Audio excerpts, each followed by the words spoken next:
Satgas PAM Pemilu TNI AL bentrok dengan pendemo. Satu orang diamankan Satgas PAM Pemilu TNI Angkatan Laut terlibat bentrok dengan pendemo yang tidak puas dengan jalannya pemilu di TPS Ujung, Surabaya. Dalam kejadian tersebut, sedikitnya 2 orang pendemo mengalami luka-luka dan 1 orang provokator diamankan pasukan Katak karena menyandera KPPS dan membawa bahan peledak di dalam mobil. Salah satu TPS di Kelurahan Ujung, Surabaya ini mendadak rusuh setelah salah satu pemilih menemukan kertas suara rusak dan sudah dicoblos. Kejadian tersebut membuat sekelompok massa mendatangi TPS. Karena situasi mulai memanas, sejumlah pemilih lainnya ikut terprovokasi. Petugas TPS yang dibantu petugas keamanan berusaha menenangkan untuk memberikan penjelasan kepada para pemilih yang diperkirakan berjumlah 20 orang menuntut digelarnya pemungutan suara ulang tersebut. Karena tidak dapat dipenuhi oleh panitia, akhirnya massa bertindak anarkis hingga menyandera 1 orang panitia KPPS TPS Ujung.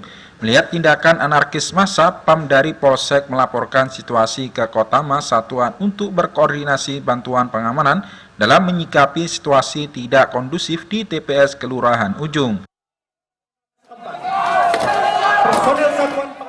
Dengan kekuatan 525 orang personil yang terdiri dari tim PHH, POM, Intel, tim Kopaska, tim PMK, dan tim medis, Satgas PAM Pemilu Koarmada 2 yang menerima perintah pemberian bantuan pengamanan kepada Polda Jatim dengan cepat bergerak menuju TPS tersebut. Petugas pun akhirnya berhasil membubarkan aksi unjuk rasa tersebut, namun masalah baru muncul ketika KPPS TPS tersebut ditangkap dan dijadikan sandera oleh provokator yang memang berniat untuk mengacaukan proses jalannya pemilu.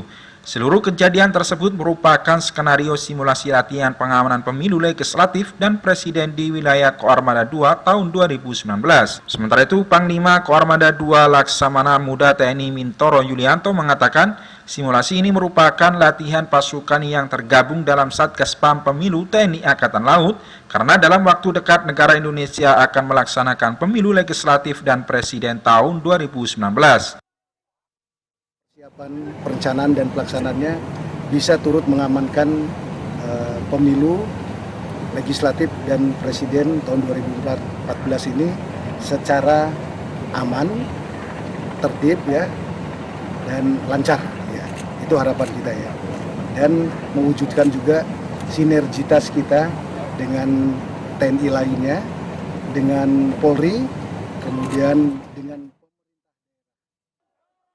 Panglima menambahkan nantinya Satgas PAM Pemilu TNI Angkatan Laut ini akan bergerak jika ada petugas keamanan membutuhkan bantuan untuk mengamankan terjadinya demonstrasi atas hasil pelaksanaan pemilu 17 April mendatang.